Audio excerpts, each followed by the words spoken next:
이은지 목사님 경과보고를 영상으로 시작하겠습니다. 예. 영상을 틀어주시기 바랍니다.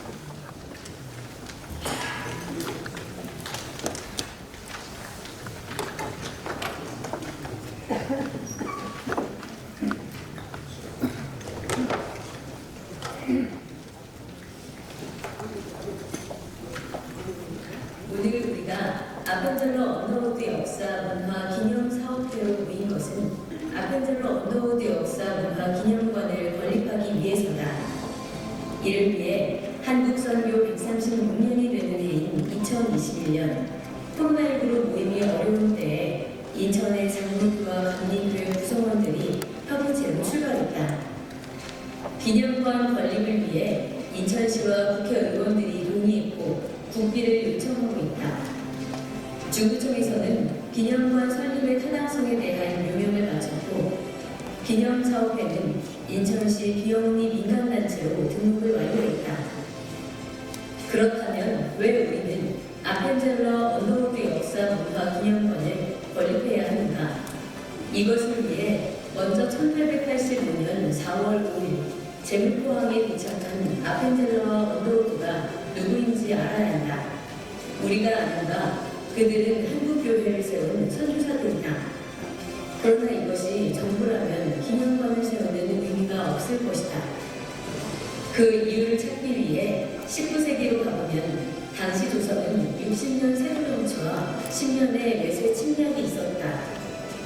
병인박해로 일어난 병인양육, 제너럴 셔먼 사건으로 일어난 심리양육, 모두가 인천 앞바다에서 일어난 사건들이다.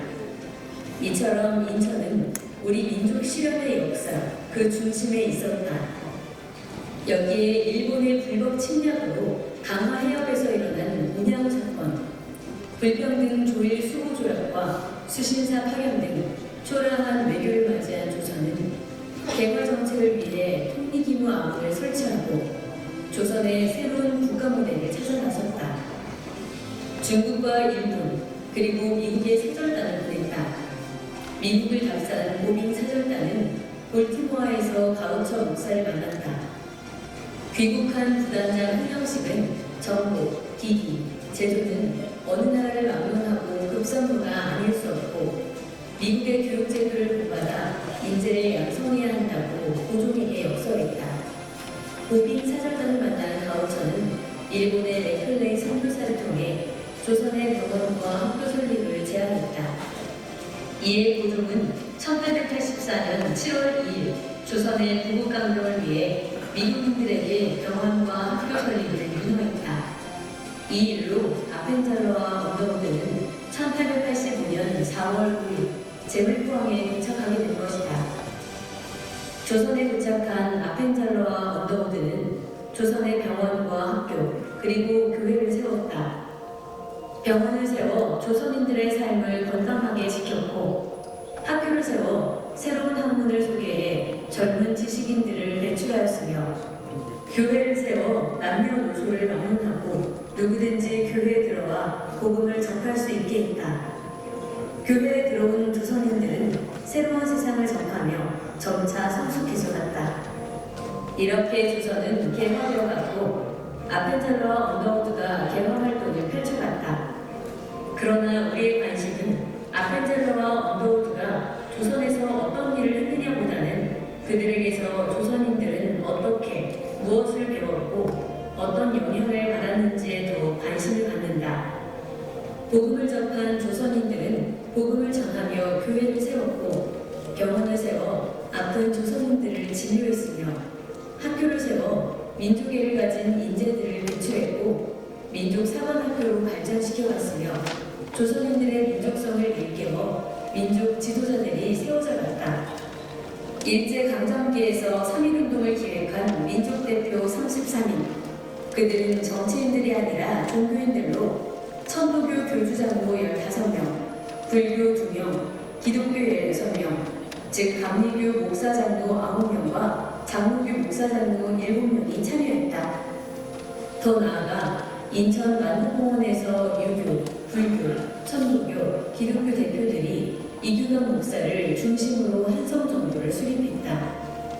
병인양요, 신비양요, 문양호 사건이 일어난 격전지이자 일제 침탈의 통로가 된 인천은 한성 정도를 수립한 만국공원에서 대한민국의 정체성이 싹트기 시작했다. 이렇게 아펜젤러와 언더우드는 조선이 주권을 상실한 때에 들어와 새로운 인재들을 양성하여 일제 강점기 속에서 민족 지도자들을 세워갔다.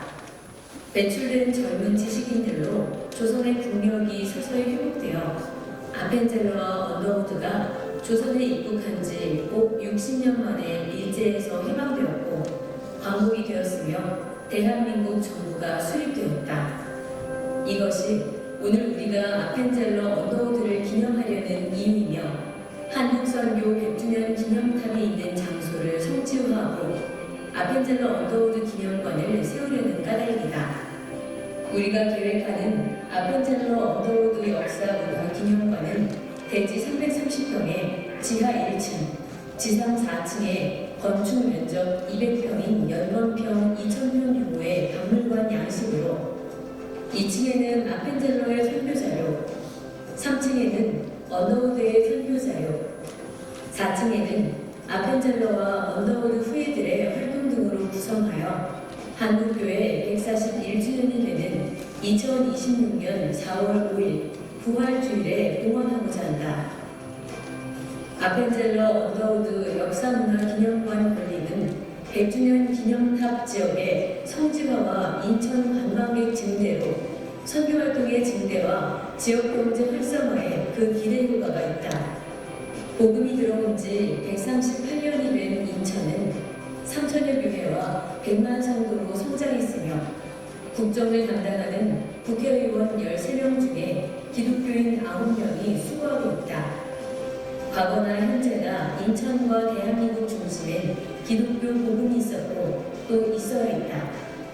아펜젤러 언더우드 역사문화 기념관을 건립하고 계승하려는 것은 오늘의 한국교회와 대한민국 근간에 늘 함께했던 아펜젤러와 언더우드, 그들이 보여준 지혜와 믿음, 그리고 희망이 있었기 때문이다. 대한민국 어디에도 아펜젤러 언더우드 역사문화 기념관이 없기에 더 간절한 마음으로 추진하려 한다. 장남 연합운동은 언제나 새로운 역사를 이루었다. 아펜젤러 언더우드는 대한민국과 한국교회를 이룬 공동체이다. 장남 연합정신의 최고의 상징은 아펜젤러 언더우드 기념관의 건립이다. 인천 국회의원과 인천시 그리고 인천교회 협력이 가장 좋은 때이다. 아펜젤러 언더우드 역사문화 기념관 건립은 반드시 장남 연합으로 세워져야 한다. 우리가 세울 아펜젤러 언더우드 역사문화 기념관은 지난 138년간 복음으로 나라와 백성을 사랑한 정신을 담아 체험하고 또 후대에 계승하기 위함이다. 기념관을 건립하여 인천을 기독교 한국 성지로 이것으로 경과 블록을 마치겠습니다. 감사합니다.